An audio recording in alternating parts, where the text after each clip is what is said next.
नमस्कार दोस्तों, आप सभी का माया कथा सागर में बहुत बहुत स्वागत है। आज मैं आपको श्राद्ध पर्व की पौराणिक कथा सुनाने जा रही हूँ। जोगी तथा भोगे दो भाई थे, दोनों अलग अलग रहते थे। जोगे धनी था, भोगे निर्धन। दोनों में परस्पर बड़ा प्रेम था। जोगे की पत्नी को धन का अभिमान था, किंतु भोगे की पत्नी बड़ी सरल हृदय की थी।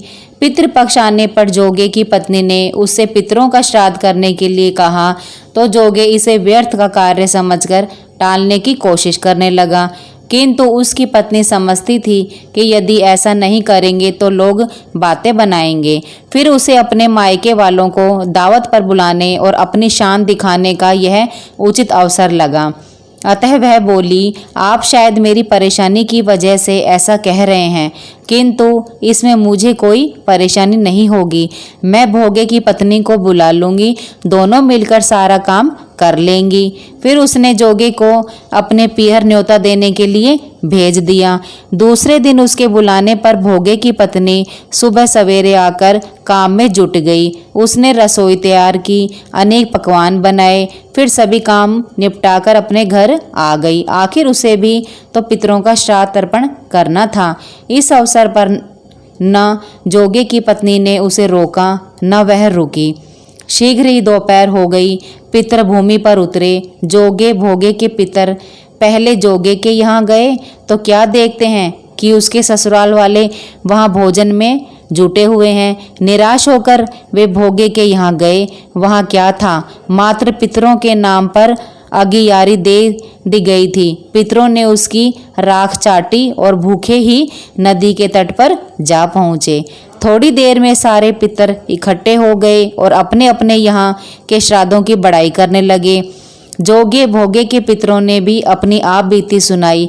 फिर वे सोचने लगे, अगर भोगे समर्थ होता तो शायद उन्हें भूखा ना रहना पड़ता, मगर भोगे के घर में तो 2 जने की रोटी खाने को भी नहीं थी।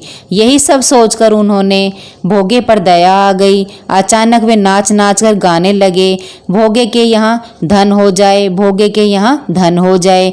शाम होने को आई। भोगे के बच्चे को कुछ भी खाने को नहीं मिला था। उन्होंने माँ से कहा, माँ भूख लगी है। तब उन्हें टालने की गरज से भोगे की पत्नी ने कहा, जाओ आंगन में औंधी रखी है, उसे जाकर खोल लो और जो कुछ मिले बांट कर खा लेना। बच्चे वहां पहुंचे तो क्या देखते हैं कि औंधी मोहरों से भरी पड़ी है। वे दौड़े दौड़े माँ के पास पहुँचे और उसे सारी बातें बताई। आंगन में आकर भोगे की पत्नी ने यह सब कुछ देखा तो वह भी हैरान रह गई। इस प्रकार भोगे भी धनी हो गया, मगर धन पाकर वह घमंडी नहीं हुआ। दूसरे साल का पितृपक्ष आया। श्राद्ध के दिन भोगे की स्त्री ने 56 प्रकार के व्यंजन बनाए। ब्राह्मणों को बुलाकर श्राद्ध किया, भोजन कराया, दक्षिणा दी। जेठ जेठानी को सोने चांदी के बर्तनों में भोजन कराया। इससे पितर बड़े प्रसन्न तथा तृप्त हुए। आपको हमारी यह कथा कैसी लगी? वीडियो को लाइक करें, शेयर करें और चैनल को सब्सक्राइब करना ना भूलें।